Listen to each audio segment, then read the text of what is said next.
ፋክት። ይህንን የቀጠረውን ዓመት 15 ዓመት በ15 ዓመት ውስጥ ምክንያቱም በ15 ዓመት ውስጥ ኒኩለር ቦምቡን ሰርቶ ሊጨርስ ማለት ነው። ከዛስ በመጀመሪያ የሚተኩሰው ኢየሩሳሌም ተኩሰው የክርስቶስ ዘር የመሲሁን ዘር ጠራርጎ ሲያጠፋ ከዛ እነሱ ተክቢር አላህ አክበር እያለ ዳቦ ሽልጦ ሊበላ አይደል? ሞቼ ነው እጮሃለሁ እኔ ወደ ጌታ። በማናችሁም አልመቀም፣ በማናችሁም አልደገፍም። የተደገፍኩት የእስራኤል አምላክ ቅዱስ እግዚአብሔር ነው። እጮሃለሁ ጸሎቱን ወደሚሰማ አምላክ።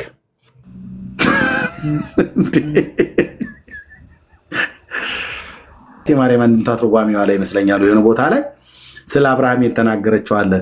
አብርሃም ስላሴን ተቀብሎ ከማስተናገዱ በፊት በመንገድ ላይ ቁጭ ብሎ እንግዳ ይጠብቅ ነበር ትላለች በዛ በአንድምታ ትርጓሜዋ ላይ። እና እንግዳ ሲጠብቅ ሰይጣን መጥቶ አብርሃምን እንግዳ ተመስሎ አብርሃም ቤት መጣ እና ምነው አብርሃም ቤት እንደደረሰ አድርጎ አልመጣም። አብርሃም ቤት እንደሄደ አድርጎ እንግዶች ወደ አብርሃም ቤት ሲሄዱ መንገድ ላይ ያገኛቸውና ሰይጣን ራሱን በድንጋይ ፈንክቶ ትልላለች። ሰይጣን ራሱን በድንጋይ ፈንክቶ ውሸቱ መጀመሪያ ጀምረው ሰይጣን ራሱን በድንጋይ ይፈነክታል እንዴ? ሰይጣን በድንጋይ የሚፈነከትስ አካል አለው እንዴ? አረ ኤርሚያስ እንደዚህ አትመራመር እባክህ ዝም ብለህ አሜን ነው የሚባለው። አልልም፣ አሜን አልልም። ራሱን ፈንክቶ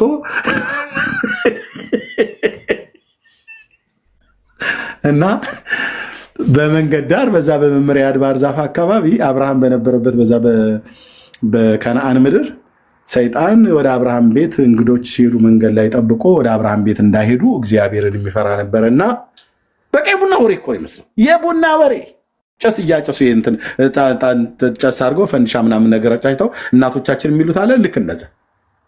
እና ሰይጣን ሆዬ መንገድ ላይ ራሱን ፈነከተልህና በድንጋይ ቁጭ ብሎ አብርሃም ቤት እንግዶች ሲሄዱ መንገድ ላይ ጠብቆ ወዴት ነው የምትሄዱት አላቸው ይላል።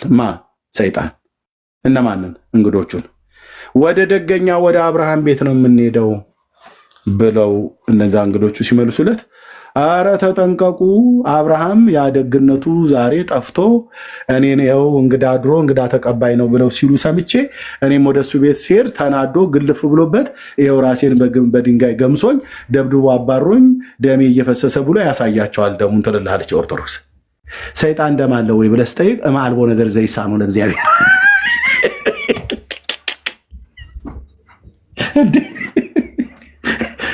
ሰይጣን ደም አለው ወይ? ሰይጣን ራሱን በድንጋይ መጥቶ ያስቀምጣል። ሰይጣን አስረገዘ ብለው ሲሉን በምን ስንል ሴቷን ተገናኝቷት ይላል። ሰይጣን ሴቶችን የሚገናኝበት እንትን አለው እንዴ? ማለት እንትን አለው ወይ? ገብቷቸዋል። በቃ ወንዱም ሴቱም ገብተዋል። ሴትን ማስረገዣ እንትን አለው እንዴ? ሰይጣን አስረገዘ ሴቶችን እየደፈረ ብለው ሲሉን አሜን አልን ያኔ። አሁን ግን ብራዘር ነቄነን በምኑ ነው ያስረገዘው እልሃለሁ። ጸዲ መታ በባለፈው ተናዳ በእግሩ ነው ያስረገዛት አለችኝ። ኦርቶዶክሳዊቷ ጸዲ ማለት ነው። በእግሩ ነው አለች። እች ዓለም ግሎሪቲ እና ሰይጣን አንዴ ሴትን አስረገዘ ብለው ሲሉን አሜን ስንል ያኔ በጌታ ሳንሆን በፊት እና ሐምሌ ሥላሴ ይነበብልህ ነበረ ሁሌ በሐምሌ ሥላሴ ማለት ነው። እኔ ደግሞ ሥላሴ ቤተክርስቲያን ስቀድስ ያደግኩት እና በመንገድ ላይ ሄደልህና ከዛ ራሱን ፈንክቶ ደሙን ጭንቅላቱን ገምሶ ደሙን እያዝረከረከ ቁጭ ባለበት እንግዶች ወደ አብርሃም ቤት ሲሄዱ ያንዴ ስለለመድኩት እስካሁን ድረስ አልጠፋም። መድኃኔዓለም ይህን ሶንኮፍ ካልነቀለልኝ በስተቀር ማለት ነው። እና እንግዶቹ ሲሄዱ ኧረ አብርሃም ደግነቱን ጥሏል። አሁን እንግዳ ጠልቶ እኔን ራሱ እንግዳ ነኝ ብዬ ወደ ቤቱ ስመጣ ራሴን ፈንክቶኝ ደሜ ፈሶ እዚህ ያለው ስለዚህ አትሂዱ እያለ እንግዳ ይከለክልበት ነበረ። በየጊዜው እንደዚህ እያደረገ ወደ ደገኛው ወደ አብርሃም ቤት እንዳይመጡ እንግዶች እንደዚህ እያለ ያከላክልበት ነበር። የት ነው የተጻፈው? ብሉይ ኪዳን ላይ ድርሳነ ባልቴት ላይ ነው የምታገኘው። ብሉይ ኪዳን ላይ እንደዚህ አይነት ጽሑፍ ምን ያደርጋል? የለም። ታዲያ ማን የፈጠረው? የኦርቶዶክስ ደብተራዎች ጫካ ቁጭ ያለ አብሾ የጠጣ ደብተራን ይጻፉ። ይህንን ለማጣራት ሩቅ መሄድ የለብህም። ሰይጣን ራሱን በድንጋይ ፈንክቶ መቀመጥ የሚችልበት ልቡሳነ ስጋ ነው ወይ ነው ማለት ስጋ ለበስ ነው ወይ? አፈጣጠሩ እንትን አይደል? መንፈስ አይደል እንዴ? ሰይጣን የወደቀ መልአክ ነው? መንፈስ ነው? እርኩስ መንፈስ ነው። በሰሜኑ ክፍል ሰማሪያ በሚባለው ግዛት ውስጥ አሁን ዌስት ባንክ ተብሎ ይጠራል። ፍልስጤማውያን ናቸው አብዛኞቹ የሚኖሩበት። ሲሎ የሚባለው ይታያቸዋል። እዚህ እችኛዋ ቦታ ትታያቸዋለች። እዚህ ቦታ ላይ የእግዚአብሔር የቃል ኪዳኑ ታቦትና ድንኳኒቱ ነበረች። በነቢዩ በሳሙኤል ዘመን እዚህ ቦታ ነው የነበረው። ኤሊ ካህኑ እዚች ቦታችን ነጥቧ የምታዩት ማለት ነው። ካህኑ ኤሊ፣ አፍኒና ፊናንስ የሚባሉቱ የእግዚአብሔር ታቦት ተማርኮ ወደ ፍልስጤማውያን ሄዶ ዳጎኑ ሰበር የተባለ እዚች ቦታ ነው ሲሎህ የሚባለው። ኦኬ። ሳሊም ደግሞ የሚባል ሌላ አለ። ሳሊም የሚባለው እዚህ ቆይ፣ እንደዚህ ከፈት አድርጌ ላሳያቸው አንድ ሌላ። ኦኬ፣ እዚህ ጋር ይሄ ሲሎህ ነው ብሎ የሚለው ይሄ ቦታ ላይ ነው። ዌስት ባንክ የሚባለው ውስጥ ነው ያለው። ሲሎህ እና ሳሊም የሚባለው ሳሊም እዚህ በደቡብ ምስራቅ ወደ ሙት ባህር አካባቢ ወደዚህ ወደ ባህሩ አካባቢ ብዙም አይጠጋም። በተለይ በዚህኛው አካባቢ ላይ ማለት ነው። በሄኖን ብዙ ምንጮች ነበሩ። በዛ ዮሐንስ ያጠምቅ ነበር የተባለበት ቦታ ረግረጋማ ቦታ ነው። ደጋግሜ ከዚህ በፊት አሳይቻችኋለሁ። አሁንም አሳያችኋለሁ። እዚህ ጋር ሳሊም ነው የሚለው። ሳሊም ማለት ይሄ ምንድነው? ሳሌም ብለን የምንለው ማለት ነው። በሄኖን በቅሩበ ሳሌም ይላል ግዕዙ ማለት ነው። ለሳሌም ቅርብ የሆነ በሄኖን አካባቢ ማለት ነው። ኢኖን ወይ ደግሞ ሳሊም፣ ሳሌም በአማርኛ ሳሊም በአማርኛ ሳሌም፣ በእንግሊዝኛው ሳሊም፣ ሻሊም በዕብራይስጥ ማለት ነው። እሱና ይሄኛው ሲሎ የተለያየ ነው። የት ነበሩ ታዲያ እስራኤላውያን ሲያመልኩ የነበሩት? ወደ ከነአን ምድር ከገቡ በኋላ ባይዘ የገሪዛንና የጌባል ኮረብታ እዚህ ቦታ ላይ ነው ያለው፣ እዚህ ሰሜኑ ክፍል ላይ ማለት ነው። ስድስቱ ነገድ በአንደኛው ክፍል፣ ስድስቱ ነገድ በአንደኛው ክፍል ሆነው የሕጉን መጽሐፍ በኢያሱ ዘመን ሲነበብ ካህናት ሲያነቡት የእርግማኑና የበረከቱ ቃል ሲነገር አሜን ይሉበት የነበረው ማውንቴን ወይ ደግሞ ኮረብታ እዚህ ነው ያለው። ኦኬ። በሴሎ የጌታ ድንኳን በዛ ነበረች በሳሙኤል ዘመን። በሳኦልም ዘመን እዚህ ነበር የነበረው። የት ሄደው ነበር እስራኤላውያኑ ታዲያ እግዚአብሔርን ያመልኩት የነበረ? በዚች ባለችዋ ድንኳን ነበር ይመጡ የነበሩት። በሳኦል ዘመን እዚህ ነበር፣ በሳሙኤልም ዘመን እዚህ ነበር፣ ከዛም በፊት እዚህ ነበረ፣ ከዛ ደግሞ በሳኦልም ዘመን እዚህ ነበረ። ሳኦል ሞቶ ዳዊት በምትተካበት ሰዓት ላይ ዳዊት ነው ለመጀመሪያ ጊዜ ከዚህ ከሴሎ ተማርኮ ወደ ፍልስጤማውያን ሄደ። ዳጎን ቤት አኖሩት። ከዛ ተመለሰ። ታቦቱ በሰረገላ ተጭኖ መጣ። የናኮር አውድማ ጋር ሲደርስ የደረሰውን የነ ኦዛን ቅስፋት ሆነ። በሮቹ በፋነኑበት ላይ ታቦቱ ሊደግፍ ሲል ማለት ነው። ከዛ ፈርቶ ወደ አቢዳራ ቤት አገባው። አቢዳራ ቤት ተቀመጠ 20 ዓመት ምናምን ነገር። ከዛ ዳዊት የእግዚአብሔርን ታቦት ፈልጎ ወደ የት ሊያመጣ ፈለገ ይላል? ወደ ይሁዳ ጀሩሳሌም ማምጣት ፈለገ። የይሁዳ ኢየሩሳሌም ያኔ ኦኬ ሶሪ ይሁዳ ኢየሩሳሌም ያኔ ሲሎ እዚህ ጋር ነው ይታያችኋል አይደል?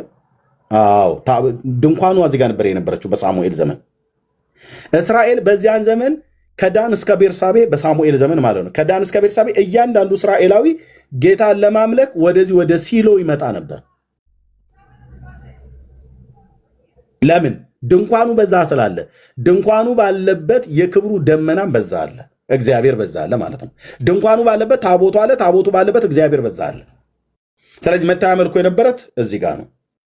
ከዛ በፊት ግን ይህንን ለእስራኤላውያን ኪዳን ስለሰጠ ነው። ከዛ በፊት ግን በዘመነ አበው እንዳልኳቸው አብርሃም በቤርሳቤ የራሱ መሰዊያ ሰርቶ ጌታን ያመልከው ነበር።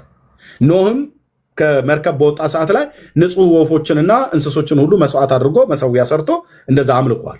ህገ ልቦና ላይ ማለት በየተናጥል ስለነበር። አሁን ግን እንደ ህዝብ እንደ ኔሽን ግን እግዚአብሔር ራሱ በመካከላቸው አድር ዘንድ መቅደስን ስሩልኝ ብሎ ዘጸአት መጽሐፍ ምዕራፍ 25 ቁጥር 8 ላይ እንደተናገረው ጌታ በዛ ቃል መሰረት ድንኳንን ሰሩ። ድንኳኗ ባለችበት ታቦቱ አለ፣ ታቦቱ ባለበት ጌታ አለ። የመጀመሪያው ድንኳን እዚህ ነው የተጣለው። ስለዚህ በዚህ ዘመን በሳሙኤል ዘመን ሰዎች ሁሉ ወደ ሴሎ ይወጡ ነበር። መረጃ አምጣ ኤርሚያስ። መረጃ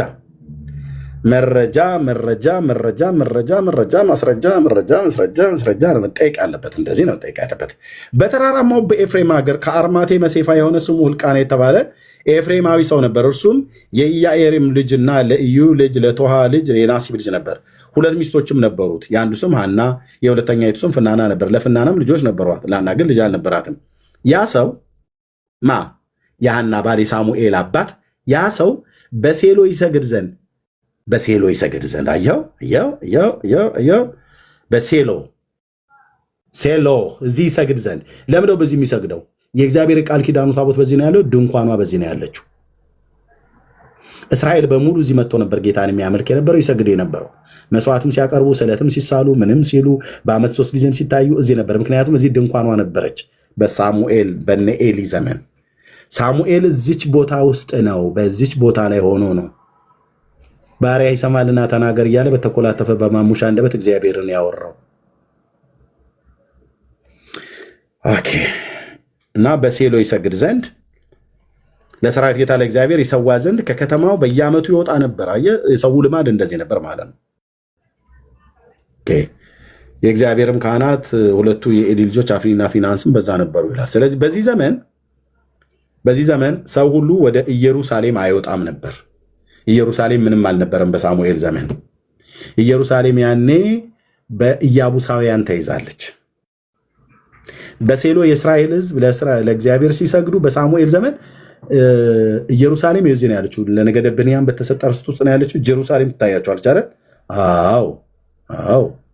እና ይሄኔ እዚህ ቦታ ላይ ኢያቡሳውያን ይዘዋት ነበር።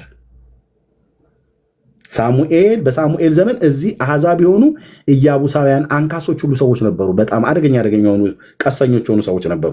ዳዊት ነው ተዋግቶ አሸንፎ እዚህ ተራራውን አስለቀቀ ማለት ነው። ኮረብታውን የጽዮንን ተራራ ያኔ እነሱ ይዘውት ነበር። ከዛስ ዳዊት በነገሰበት ጊዜ እነዚህን ተዋግቶ ካሸነፈ በኋላ እዚህ ያለችዋን የእግዚአብሔርን የመገናኛይቱን ድንኳን ከነታቦቱ ጭምር ወደዚህ ማምጣት ፈለገ ዳዊት። ተሰምቻለሁ። አዎ በሳሙኤል ምዕራፍ 7 ላይ የሚናገረው ማለት ነው። ይህንም ባሰበ ሰዓት ላይ ሄደ ለማምጣት ፈለገ። እንደ ሕጉ ግን አልፈለጉትም። ትልቅ ስህተትን የተደረገው በዳዊት ዘመን አብረው በዙሪያ የነበሩ ሁሉ ሰዎች ብዙ አማካሪ አሉ። ግን የእግዚአብሔር የቃል ኪዳን ታቦት አንተ በከብት ላይ ተጭኖ ሲሄድ እንደ አሕዛብ ጣዖታት ነውር እኮ ነው። እንዴት የሕጉን መጽሐፍ እንኳን ያነበቡ በዙሪያ የተሰበሰቡ ሰዎች እንዴት ይህንን እንዳልነገሩት ለዳዊት። እሱ ካህን አይደለም፣ ከነገደ ይሁዳ ነው፣ ከነገደ ሌዊ አይደለም። እነዛ ሁሉ አባቶች ቁጥራቸው አንድ ማለት ነው። ዘይት ተዘረዘረ። አንዳንዴ ዙሪያን ሰዎች ከበቡ ማለት አይናቸው የተከፈተ ነው ማለት አይደለም። የእግዚአብሔር ታቦት ከዛ ከፍልስጤን ምድር ሲመለስ ቤተሳሚስ የሚባለው ቤተሻሚሽ ማለት ነው። አይ ቲንክ አሁን ኢራን በእንትን መጥተዋለች ይመስለኛል፣ በሚሳኤል አሁን በቅርብ ማለት ነው። እሱም ቦታ ማለት ነው። የቤተሳሚስ ሰዎች ያጨዳ ወራት ነበርና ላሞቹ ላይ ታቦቱን አድርገው እነሱ እሺ ስለፈሩ ላኩት። ወደ እስራኤል ምድር ከመጣ በኋላ እንዴት ሌዋውያን ካህናት ከእንሰሶች ጫንቃ ላይ እንዴት አላወረዱትም? የእግዚአብሔርን የቃል ኪዳን ታቦት አይጫንም እኮ አንተ። የባቢሎናውያን ጣዖት አይደለም። ከብርና ከእንጨት ከድንጋይ የተሰራ በቫርሽ የተለቀለቀ በወርቅ የተለበጠ እንደዛ አይነት ነገር አይደለም። ምንም እንኳን ከእንጨት እንኳን ቢሰራ በእግዚአብሔር ትእዛዝ ነው። እንደ ሌሎች አሕዛብ እንደዛ አይነት አይደለም። እና በዳዊት ዘመን የነበሩ ሰዎች ዳዊት እንኳን ባያስተውሉ እነሱ ማስተዋል ነበረባቸው፣ ግን አላስተዋሉም። የኦዛንም ስብራት የሆነበት ምክንያት በዚሁ ነው።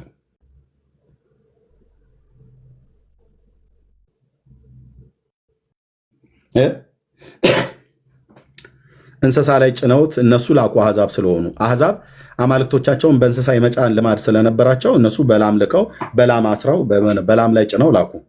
እስራኤላውያን ጋር ግን ሲደርሱ ወደ እስራኤል ምድር ወደ ቤተሻሚሽ ግን ሲመጣ እስራኤላውያኑ ሌዋውያን ነበሩ። መጥተው ታቦቱን ከላሞች ላይ አውርደው በትከሻቸው መሸከም ነበረባቸው። እነሱ ተሸክመው እንደ ሕጉ እንደዛ አድርገው ቢሆን ኖሮ ኦዛንም ሲንገዳገድ ደግፋለሁ ብሎ ባልተቀሰፈ ነበር።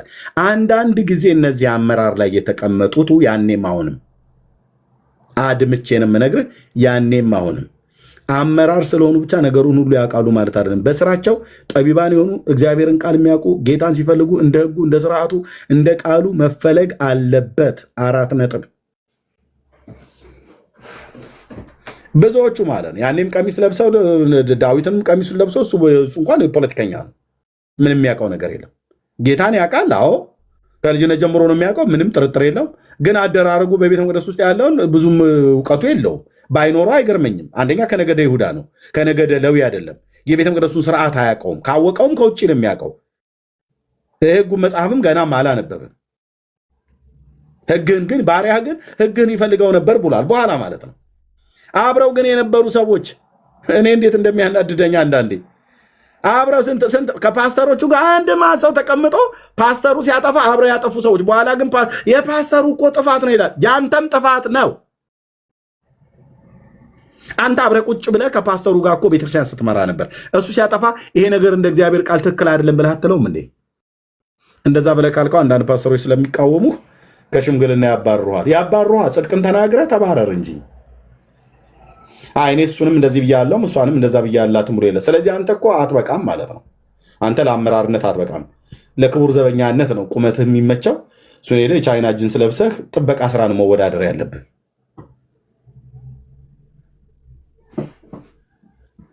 እና ዳዊት ያኔ ኢያቡሳውያንን ከዚህ ተዋግቶ ይህን የጽዮንን ተራራ ኢየሩሳሌም ይዞት ነበር። ዳዊት ነው ለመጀመሪያ ጊዜ ከዚህ ድንኳኗን ነቅሎ፣ ድንኳኗ በዚህ በነበረችበት ሰዓት እስራኤል ከአራቱም የምድር ማዕዘናት እዚህ ነበር እየመጡ ይሰግዱ የነበሩት፣ ልክ ሳሙኤል መጽሐፍ ላይ እንዳሳየኋችሁ ማለት ነው። ያም ሰው በሴሎ ይሰግድ ዘንድ የሐናና የፍናና ባል ማለት ነው ይሰግድ ዘንድ ለሰራዊት ጌታ ለእግዚአብሔር የሚሰዋ ዘንድ ከከተማ ሁሉ ይወጣ ነበር ይላል። በየዓመቱ ይወጣ ነበር። እሱ ብቻ ነበር የሚወጣው። እስራኤል ሁሉ በሙሉ ወደዛ ይወጣ ነበር። ወዴት? ወደ ሴሎ። ሴሎ የት ነው? ኤርምያስ ይኸው ሴሎ ነው ያልኩ፣ ሲሎ አይደለም።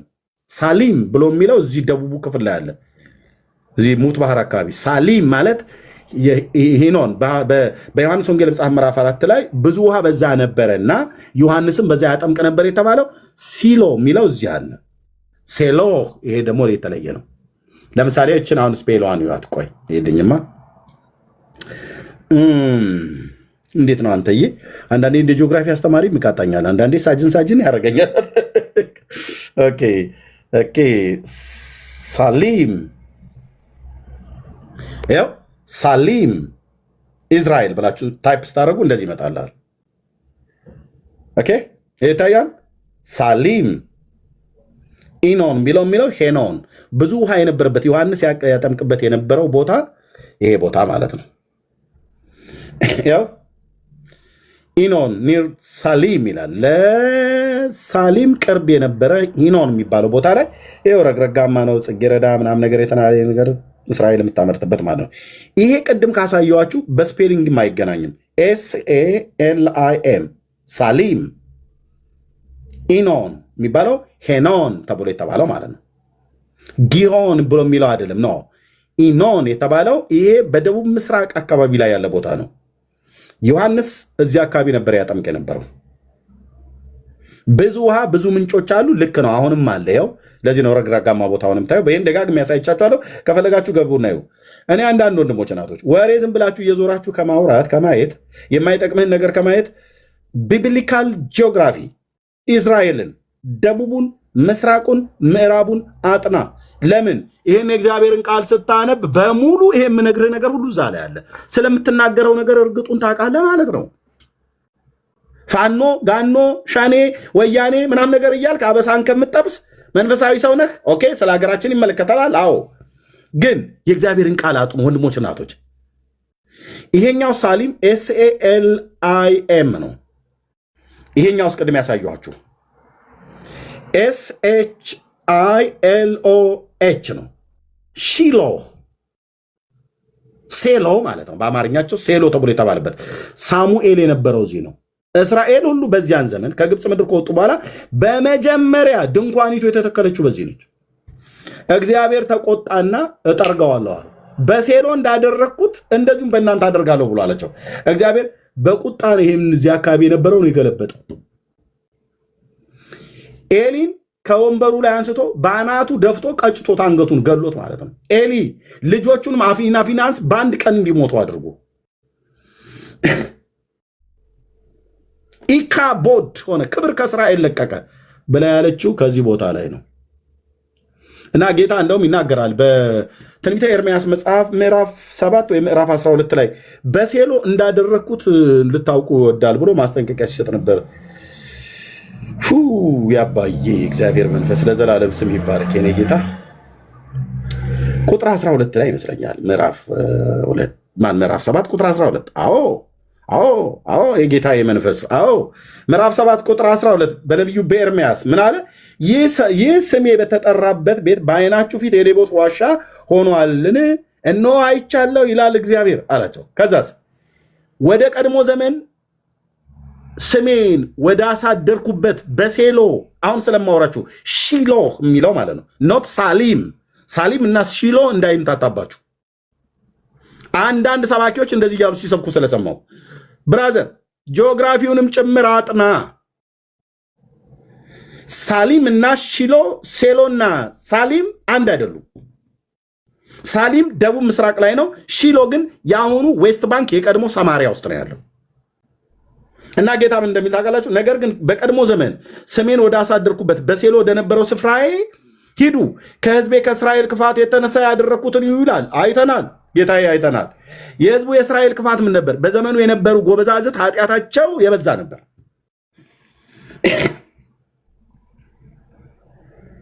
እና በሴሎ እግዚአብሔር አፍኒና ፊናንስን አባታቸውንም ኤሊንም የእስራኤልን ጎበዛዝት በተለይ ያን የሳሙኤል መጽሐፍ ምዕራፍ 4 ላይ ስታዩ በጣም ብዙ ሰዎች ተገደሉ።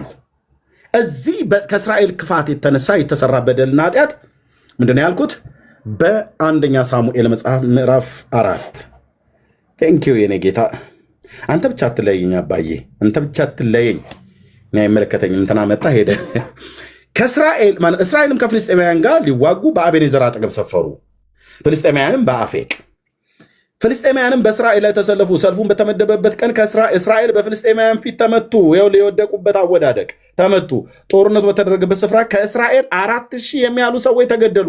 በአፍኒና በፊናንስ ብቻ አይደለም፣ በኤሊ ብቻ አይደለም ሞቶ የቀረው 4000 ሰው በአንድ ቀን ተገደለ በፍልስጤማውያን። ለምን? እግዚአብሔርን በደሉት። በሴሎ ሴሎ ምን ነበር ስሙ የተጠራበት? ማን ያለው? ኤርምያስ ምዕራፍ 7 ቁጥር 12 ሪካርድ አድርግ፣ ያዝ፣ ስማ። ብሉይ ኪዳን አስተምረህ ስትለው ነበር። እኔ አይደለሁም ማስተምረህ፣ ልዑሉ ያስተምርሃል። ኦኬ። እና ስሙ ያደረበት ቦታ ነበረ። የትኛው? የመገናኛው ድንኳን እዚህ ስለነበር ማለት ነው። እና ጌታ በኤርምያስ ፊት ይናገራቸዋል። እደግመዋለሁ አላቸው። በሴሎ እንዳደረግኩት ንስሐ ባትገቡ እደግመዋለሁ አላቸው ጌታ። እንዴት ምዕራፍ 7 ቁጥር 12 ደግሜ ላምጣ። በቀድሞ ዘመን ስሜ ወደ አሳደርኩበት በሴሎ ወደ ነበረው ስፍራ ይሂዱ፣ ከሕዝቤ ከክፋት የተነሳ ከእስራኤል የተነሳ ያደረግኩበትን ይሁ። አሁንም ይህንን ነገር ሁሉ ስላደረጋችሁ በማለዳ ተነስቼ በነገርኳችሁ ጊዜ ስላልሰማችሁ፣ በጠራችሁም ጊዜ ስላልመለሳችሁ፣ ስለዚህ በሴሎ እንዳደረግኩት እንዲሁ ስሜ በተጠራበት በምትታመኑበት ቤት ለእናንተና ለአባቶቻችሁ በሰጠው ስፍራ አደርገዋለሁ አላቸው። እደግመዋለሁ። በሴሎ ያፈሰስኩትን ቁጣዬን በኢየሩሳሌምም እደግመዋለሁ። እና ኤርምያስ አቤት፣ ሂድ ከይሁዳ ከብንያም ከአራቱም የምድር ማዕዘናት ወደዚህ ቤት ሊያመልኩ የሚመጡትን እንዲህ በላቸው አለው። ምን በል? ከእግዚአብሔር ዘንድ ወደ ኤርምያስ የመጣው ቃል ይህ ነው። በእግዚአብሔር ቤት በር ቁም። በሩ ላይ ሄደህ ቁም። ይህን ቃል እንዲህ ብለህ ተናገር። እግዚአብሔርን ልታመልኩ በእነዚህ በሮች የምትገቡ ከይሁዳ ያላችሁ የእግዚአብሔርን ቃል ስሙ። የእስራኤል አምላክ እግዚአብሔር እንዲህ ይላል፣ መንገዳችሁና ስራችሁን አሳምሩ፣ በዚህ ስፍራ አሳድራችኋለሁ። አየህ፣ በመጀመሪያ እግዚአብሔር እንዲያሳድር ከፈለግ ካቴድራል ገንባ አይደለም ብሎ ያለ የቦሌ መድኃኔዓለም ካቴድራል የተንቆጠቆጠ የፒያሳም ጊዮርጊስ ይላል። መንገድና ስራህን አሳምር። የህንፃ ማማር ኢትዮጵያን አይባረካትም። ብዙ ሰዎች ህንፃቸውን የውጭ ህንፃ እያሳመሩ ህይወታቸው ግን የፈረሰ ነው። መንገዳችሁና ስራችሁን አሳምሩ፣ በዚህ ስፍራ አሳድራችኋለሁ አለ። የእግዚአብሔር መቅደስ የእግዚአብሔር መቅደስ የእግዚአብሔር መቅደስ ይህ ነው እያላችሁ በሐሰት ቃል አትታምኑ። መንገዳችሁና ስራችሁን ፈጽማችሁ ብታሳምሩ፣ በሰውና በጎረቤቱ መካከል ቅን ፍርድን ብትፈርዱ፣ መጻተኛውና ድሃ አደጉ መበለቲቱንም ባትገፉ በዚህም ስፍራ ንጹሕን ደምን ባታፈሱ ክፉ ሊሆኑባችሁ እንግዶች አማልክትን ጣዖታትም ማለት ነው ባታመልኩ ከዘላለም እስከ ዘላለም ለአባቶቻችሁ በሰጠኋችሁ ምድር በዚህ ስፍራ አሳድራችኋለሁ አላቸው። እምቢ ካላችሁስ እነቅላችኋለሁ ማለት በሴሎ እንዳደረግኩት እንዲሁ ነው የማደርገው እዩ አላቸው። በሴሎ ያደረግኩትን አታስታውሱትም በታሪክ ብሎ አስታወሳቸው። በኤርምያስ ዘመን ላይ ቆሙ ማለት ነው። በትንሹ ወደ 350 ነው ምናምን ነገር ዓመት ወደ ኋላ ወስዷቸው አታስታውሱ። ወደ 400 ዓመት አካባቢ ትዝ አይላችሁም ብሎ ማለት ነው። ትዝ አይላችሁም በሴሎ እዛ ያደረግኩትም ነበር። ስለዚህ በሴሎ እንዳደረግኩት እንዲሁ ስሜ በሚጠራበት በምትታመኑበት ቤት ለእናንተና ለአባቶቻችሁ በሰጧችሁ ምድር አደርገዋለሁ አላቸው። ይሄኔ ነው አየህ የአበራሽን ጠባሳ ያየ በሳት አይጫወትም ብሎ የሚለው ብሂልን ቢሆን ጨምረህ በሴሎ የተደረገው ቅጣት ለምን በሴሎ ለምን አደረገ እግዚአብሔር? ስሜ በዛ ይጠራበት ነበረ። እስራኤል እዛ ነበር የሚያመልክ የነበረ። ቆንጅዬ ጥያቄ ነው የጠይቃ የወረደችው እህት። ምንኛ የተባረከች እህት ናት። ተናግራ የምታናግር የተናገረችው ምንድን ነው? የእግዚአብሔር ቃል የእግዚአብሔርን ቃል ተናግራ እኔ ነው እያናገረችኝ ነው ማለት ነው። ቆንጅዬ ጥያቄ እቺ። አሁን ነገር ተናጋሪ ነገር አናጋሪ አይደለችም። ቃል እግዚአብሔርን ጠይቃ ቃል እግዚአብሔርን የምታናግር እህት ናት። መልካም መንፈስ ያላት ማለት ነው። ተባረኪ አንቺ እህት ተባረኪ። አሁን መተሽ የጠየቅሽው እህት ከቅን ልብ የወጣ ጥያቄ አየህ። እኔ አውቀዋለሁ የመንፈስ ቅዱስን ፍሎ በተንኮል ልብ አይደለም የጠየቀችው።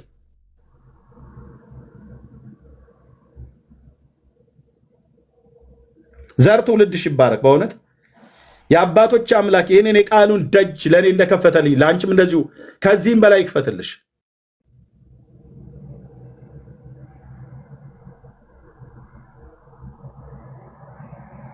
እና በሴሎ ነበር ያመልኩ የነበሩት።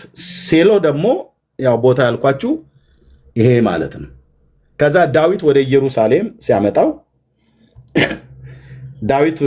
ኢየሩሳሌም ሲያመጣው በኢየሩሳሌም ቤተ መቅደሱን በሰራበት ሰዓት ላይ በዛ ደግሞ በኢየሩሳሌም ይሰባሰቡ ነበር ማለት ነው። ይሄ ማለት በሕገ ኦሪት ነው። የእግዚአብሔር ቤተ መቅደስ ድንኳኑ በዚህ በሴሎ ነበረ። ከዛ በዳዊት ዘመን መጣ፣ ኢየሩሳሌም ሆነ። ኢየሩሳሌም 2 ጊዜ ቤተ መቅደሱ ተሰራ። አሁን 3ኛው ደግሞ ለመሰራት ያው መንገድ ላይ እንዳለ ይታወቃል። ስለዚህ በሴሎ በነበሩበት ሰዓት ላይ በሴሎ ሄደው ያመልኩት ነበር። ከዛ ደግሞ በኢየሩሳሌም በነበሩበት ሰዓት ላይ በኢየሩሳሌም፣ አሁን ደግሞ በክርስቶስ ኢየሱስ ያመኑ ቤተክርስቲያን ማለት ነው በስፍራዎች ሁሉ በየቤታችን ሁሉ እናመልከዋለን። አሁን ጌታን ለማምለክ ወደ ኢየሩሳሌም አንወጣ። ደስ አይልም? ደስ አይልም ወይ? እግዚአብሔር መንፈስ ነው፣ የሚሰግዱለትም በእውነትና በመንፈስ ሊሰግዱለት ያስፈልጋቸዋል። አብ እንደነዚህ አይነቱን ይሻል ብሎ እንዳለ አሁን እኔና አንቺ ጌታን ለማምለክ ወደ ኢየሩሳሌም መሄድ አያስፈልገንም። እዛው አሜሪካ ሀገር አባ ስትዩ በቤትሽ አለው ይልሻል። ይጠሩኛል እመልስላቸዋለሁም እንዳለ ማለት ነው። እኔም ባለሁበት በቤቴ በምንሄድበት በቸርች አብረን ንብረት በምናደርግበት በአዳራሾቻችሁ ምናምን ነገር ብለው የሚሉን አዎ እዛ ስንጠራው ይመጣል። የቤታችንም ስንጠራው ይመጣል።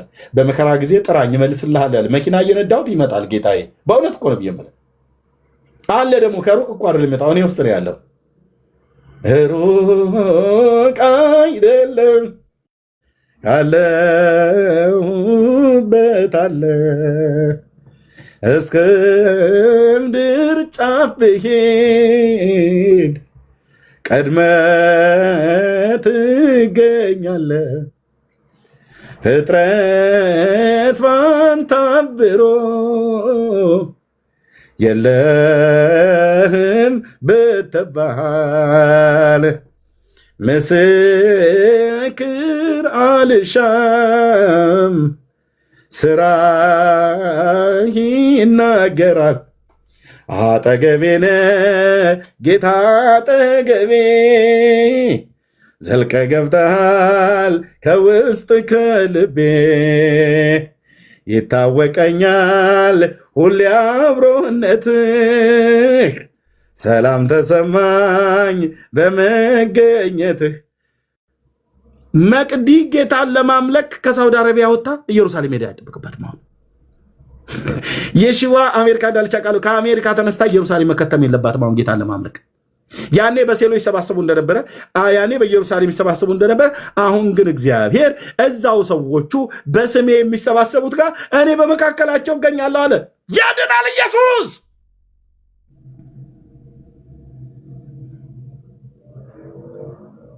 አሁን በእምነት ጥራው እንጂ፣ አሁን በቅድስና ኑር እንጂ፣ አሁን በጽድቅ ኑር እንጂ፣ አሁን በእውነት የእግዚአብሔር ልጅ አምልከው እንጂ። አባ ስትለው አለው ይላል። ኦ ጌታዬ፣ ኦ ጌታዬ፣ ኦ ጌታዬ፣ ኦ ጌታዬ። አሁን በሴሎ አንሰበሰብም፣ አሁን በኢየሩሳሌም አንሰበሰብም። እግዚአብሔር መንፈስ ነው፣ የሚሰግዱለትም በእውነትና በመንፈስ ሊሰግዱለት ይገባል። ስለዚህ አባቶቻችን በጢራኖስ ትምህርት ቤት በአሕዛብ ከተሞች ሲመላለሱ እዛ ጌታን አምልከዋል፣ ተሰብስበው ጸልየዋል። በወንዝ ዳር ተንበርክከው አምልከዋል፣ ጌታን ጸልየዋል። በጳውሎስ ዘመን በአቴና በግለሰቦች ቤት በመርከብ ላይ የእርሱ የምሆነው ደግሞ የማመልከው አምላክ ብሎ እስኪል ድረስ ሩቅ አይደለህም ካለሁበት አለ እስከ ምድር ጫፍ ብሄድ ቀድመ ትገኛለህ። ፍጥረት ባንተ አብሮ የለህም ብትባል ምስክር አልሻም፣ ስራህ ይናገራል። አጠገቤ ነህ ውዴ አጠገቤ፣ ዘልቀ ገብተሃል ከውስጥ ከልቤ። ይታወቀኛል ሁሌ አብሮነትህ፣ ሰላም ተሰማኝ በመገኘትህ። እግዚአብሔርን ለማምለክ አሁን ሴሎ አልሄድም። እንደ ሐና ባል፣ እንደ ፍናና ባል፣ እንደ እልቃና ሴሎ ድረስ አልሄድም። ኢየሩሳሌም ድረስ አልወጣም። እግዚአብሔር መንፈስ ነው፣ በእኔ ውስጥ ስላለ በእነሱ እኖራለሁ ብሎ ስላለ ማለት ነው። በእኛ ውስጥ ስላለ አሁን ሩቅ አንሄድም። የት ሆን የማገኝህ ጌታዬ ሆይ የት ሆን የምትገኘው ብያለሁ። በእኔ ውስጥ ተገኝቷል። ተወደኛለህ ኤርምያስ? የሚወደኝ ቢኖር ቃሌን ይጠብቃል፣ አባቴ የሚወደዋል፣ ወደ እርሱ እንመጣለን፣ በእርሱ ዘንድም መኖሪያ እናደርጋለን ብሎ ስላለ መኖሪያ ሆኛለሁ። መኖሪያ ሆነሻል እህቴ፣ መኖሪያ ሆነሃል አንተዬ። ኢየሱስ የሕይወት ጌታ ነው። ኢየሱስን አዳኜ ብለህ ተቀብለዋል። ኢየሱስ ቤዛዬ ነው ብለህ አልከው። ከእሱ ጋር ሌሎች ደባል ውሽሞችን ይዘህ ነው የምታመልከው። ውሽሞችህን አባር፣ ያለ ሕግም በሕግም የተወደዱትን እነንቶኔን አቡነንትና እማወንትና አብረህ ሰብስበህ በአንተ ልብ ውስጥ ያጠራከምካቸውን እነሱን ብን አድርገህ አውጣና እኔ ግን ንጉሴን በተቀደሰው ተራራዬ ላይ ሾምኩ እንዳለ ዳዊት ንጉሱን ሽሟ። እናንተ መኳንንት በሮችን ክፈቱ፣ የክብር ንጉስና ሌሎቹም ይግቡ፣ የአረብ ሀገር ሽማግሌዎች ሁሉ ይግቡ አይደለም ያለው ትንቢቱ። አየህ፣ ዳዊት እንደዚህ አድርጎ ነው ቁልፍልፍ አድርጎት ሄደው። እናንተ መኳንንት በሮችን ክፈቱ፣ የክብር ንጉስና እናቱ ዘመዶች ሁሉ ይግቡና በእናንተ ይኑሩ አይልም። ምን ነው ጮክ አሉ ቆጣ ይለኛል አይደል? ያድርገኛ ጌታዬ፣ እዚህ ስለሚሉን እኮ ነው። እናንተ መኳንንት በሮችን ክፈቱ። ማን እንዲገባ? የክብር ንጉስ ይግባ። ማን ነው የክብር ንጉስ? እግዚአብሔር ነው በሰልፍ ኃያል ይላል። እግዚአብሔር ነው የጭፍሮች አምላክ እግዚአብሔር የነበር ትንቢቱ። አየህ፣ እሱ ነው በእኔ ውስጥ ያለው። አበደን ይላል የሐረር ሰው። ሌላ ላላስገባ ቃል ሌላ ላልደርብ አለው። ላልደርብ ላለጣጠፍ የለጣጠፍኩትን ሁሉ መድኃኔዓለም ከኔ ላይ እያራገፈ እየቀረፈ በጴንጤዎቹ ትምህርት አውልቆ ሰንኮፉን ሁሉ ነው የነቀለው። ርዝራዥ እስከማይኖር ድረስ ማለት ነው። ተክልዬ እምዬ አብዬ ብዬ የምላቸው ሁሉ በሙሉ ነቅሎ እና አሁን ውስጥ የምትፈልገው ኢየሱስ ብቻ ከአብና ከመንፈስ ቅዱስ ጋር ይመለካል፣ ይሰገዳል። አይ እንደዚህ ሊቃውንቱ አዛውንቱ ምናምን ነገር ብለህ የጻፍካቸው ብዙ መጽሐፍት ቢኖሩ አንብልሃለሁ፣ ግን አንብቤ ከዚህ ጋር ከተስማማ እቀበላለሁ። ከዚህ ጋር የማይስማማ መጽሐፍ ለዘላለም ወደ ጉድጓድ ይግባ። የፈለከው ትምህርት እንትና የሚባለውን ሰባኪ ስላልሰማው ነው። ኤርሚ እባክህ ስማው፣ ጊዜ ስጥና በለብታ ይሰጣል። ጊዜ ሰጥቼ እሰማለሁ። ሰምቼ ከዚህ ከእግዚአብሔር ቃል ጋር የሚስማማ ከሆነ የዛ የፓስተሩ የሚሆን የመምህሩ ስብከት ሰማዋለሁ። ከተስማማ ኦኬ እንቀበለዋለን። ካልተስማማስ ለዘላለም ወደ ጉድጓድ ይግባ ያ ትምህርት። አልሰማም እና አንተ ዝም ብለህ በቃ አንድ ፊቱም ለምን ገገማ ጴንጤ ነኝ አትልም? ቆየው እኮ ካልኩኝ ግግም ያልኩ ጴንጤ ማለት ነው። ሰግጠ ፈምሰህ አላሉም እንዴ? እኔ ግግም የምነው በአምላኬ በእግዚአብሔር ቃል ላይ ብቻ። አዎ እንደዚህ ነው። ይሄን የሚያሽርህን መድኃኒት ማለት ነው።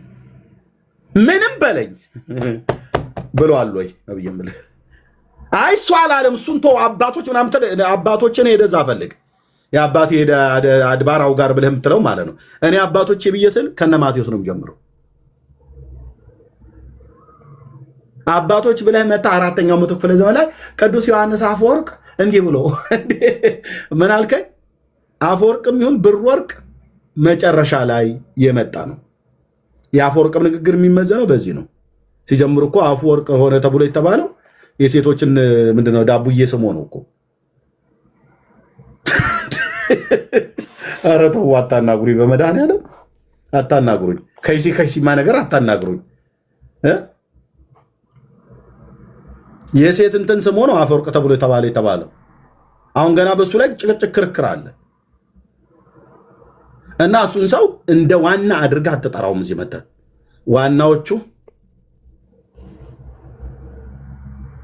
ለምን ዋናዎቹ ላይ ትኩረት ታደርጋለህ? ኤርሚያስ ከነሱ ለምን መጽሐፍ ምን አለ? በይሁዳ መልእክት መጽሐፍት ላይ ተናገር እውነቱን ይሁዳ መልእክት መጽሐፍ ላይ ቴንኪው መንፈስ ቅዱስ የኔ አባት የምናገረው ስለማታሳጣኝ የጴንጤዎቹ አምላክ ወድሃለሁ ጌታዬ። እነሱ ሐዋርያቱ ምን ብለው እንዳሉ ታውቃለህ? አባቶች እናቶች ብሎ የሚለው እኔ አባቶች ቤተክርስቲያን አባቶች እናከብራለን። ባይዘው ልብ በሉ። ግን የምናከብረው የቤተክርስቲያን አባቶች ለሐዋርያቱ ትምህርት እስከተናገሩ ጊዜ ድረስ ብቻ ነው። ካልሆነስ የለም አንቀበልም። ሐዋርያቱ ራሱ ምን አሉ? እናንተ ግን ወዳጆች ሆይ አለን ይሁዳ የያዕቆብ ወንድም፣ እናንተ ግን ወዳጆች ሆይ በጌታችን በኢየሱስ ክርስቶስ ሐዋርያት ቀድሞ የተነገረውን ቃል አስቡ። 4 ነጥብ። ወደ ቤት ትበተናለህ። ወደ ቤት ትበተናለህ። እኔ ጋር መተህ እንትና ኦሪገን እንዲህ ብሎ አግናጢዎስ ደግሞ እንዲህ ያለውን የሱስንዮስ እንዲህ ያለው ሱስንዮስ እንዲህ ያለውን ደግሞ የቆጵሮስ ደሴት ላይ ሽማግሌ ደግሞ እንዲህ ብሎ አለው። የራሳቸው ጉዳይ። በመጀመሪያ እናንተ ግን ወዳጆች ሆይ በጌታችን በኢየሱስ ክርስቶስ ሐዋርያት ቀድሞ የተነገረውን ቃል አስቡ፣ ሌላስ እንዳታስቡ። ከኑማ ብራዘር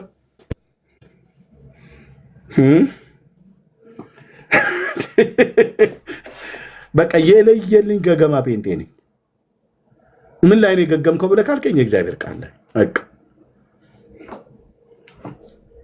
ፋራ ነህ ብለህ አልከኝ የለየልኝ በለኝ። አንተ አራዳ ሆነህ እኮ አየንህ። እርስ በርሱ የማይስማማ የቤተክርስቲያን አባት ብለህ ያልከው አንዱ የተናገረውን ሌላኛው የሚያፈርስ ከእሱ አትጀምርም ክርስትናን። ከቀደሙት ሐዋርያት ምን አሉ?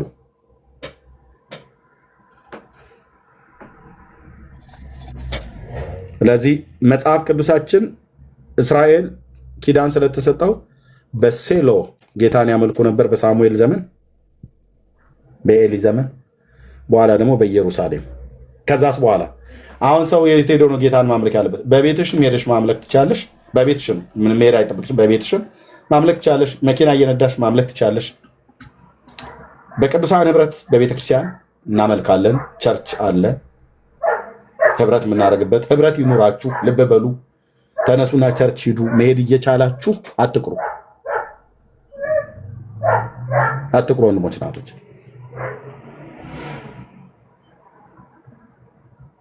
ተነሱና ቸርች ሂዱ። ይሄ እኔ እቤቴ ቁጭ ብዬ ነው ጌታን ማመልከው እኔ ቸርች በመሄድ አይደለም ብሎ የምትሉም ሰዎች በጣም ሽፍቶች ናችሁ። መጽሐፍ እንደዛ አይልም። ካመኑት ጋራ የጌታን እራት በመቁረስ ህብረት ያደርጉ ነበር ይላል። አየ የጌታን ማዕድ በመቁረስ ከሐዋርያቱ ጋራ ያመኑቱ በጸሎት ህብረት ያደርጉ ነበር፣ በህብረትም አብረው ይተጉ ነበር ነው ብሎ የሚለው። ይሄም ብቻ አይደለም። በዕብራውያን 10 ከቁጥር 19 እና 20 ጀምሮ ስናነብ በዛ ክፍል ላይ በምናነብበት ሰዓት ላይ እንደውም መሰባሰባችሁን አትተው፣ ይልቁንም ቀኑ ሲቀርብ አይታችሁ አብልጣችሁ አድርጉ ነው ያለው። ያመኑቱ ከሐዋርያት ጋር ኮብረት ያደርጉ ነበር። ያመኑ ሰዎች ወደ እግዚአብሔር ወደ ጌታ መንግስት የመጡ ሰዎች ከቅዱሳን ጋር ህብረት ማድረግ ግዴታ ነው።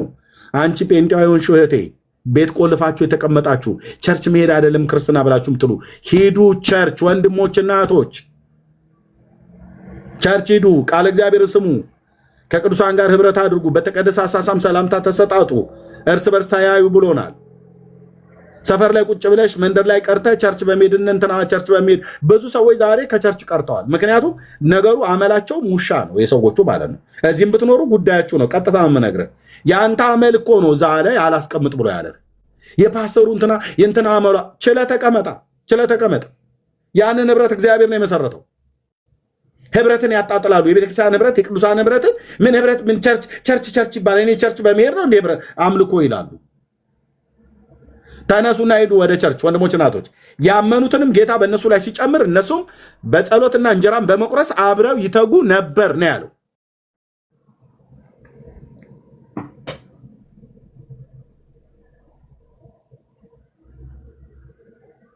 ቸርች መሄድ እየቻላችሁ ከቸርች አትቅሩ ወንድሞች እናቶች። ስለዚህ ጌታን ያመልኩ የነበሩ በዛ ዘመን እንደዛ ነው። አሁን ባይዙም ዘመን ደግሞ በስፍራዎች ሁሉ ጌታን በእውነትና በመንፈስ የሚያመልኩት ሊያመልኩለት ይገባል ተብሎ ተጽፏል።